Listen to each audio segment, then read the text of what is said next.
الحمد لله والصلاة والسلام على رسول الله، وبعد. ذكر مهم جدا، أعظم دقيقة، كما قال جمهور أهل العلم. هذا الذكر مهم جدا، ذكر عظيم، بل كنز من الكنوز الذي دلنا عليها رسول الله صلى الله عليه وسلم. ولكن قبل أن أقول هذا الذكر، يؤلمني جدا إن بعض الفيديوهات اللي بننزلها لي أو لغيري، مش لمحمود الطرشوبي لوحده، التفاعل عليه ونسبة المشاركات عليها تحت الصفر. ليه؟ لأن الفيديو ده مش لمطربة أو لراقصة أو للاعب. بص النهاردة تلاقي لاعب كورة منزل فيديو، تلاقي آلافات المشاهدات، ملايين وملايين التفاعلات. وإذا ما رأيت مطربة نزلت فيديو أو راقصة تلاقي آلاف، إنما تلاقي واحد داعية يدعو إلى الله ورسوله لا حدش يبصله. لماذا؟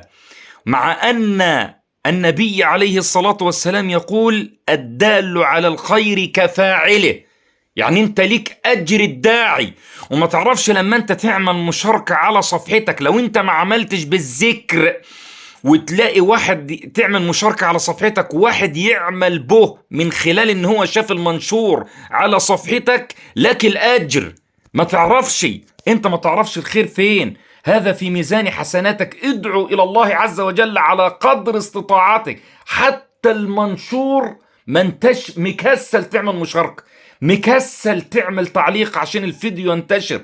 ادعو إلى الخير، ارفع للخير راية كما رفع أهل الشر للشر رايات، مش راية. المهم هذا الذكر العظيم يقول عنه رسول الله صلى الله عليه وسلم: من قال بعد صلاة الفجر وبعد صلاة المغرب 10 مرات قبل أن يتكلم وهو لسه جالس، 10 مرات: لا إله إلا الله وحده لا شريك له، له الملك وله الحمد، يحيي ويميت وهو على كل شيء قدير. لو قلتهم 10 مرات بعد صلاة الفجر وبعد صلاة المغرب قبل أن تتكلم، انظر إلى المكافآت والجوائز والمنح الربانية. أولا، يكتب لك 10 حسنات. ثانيا، يمحى عنك 10 سيئات.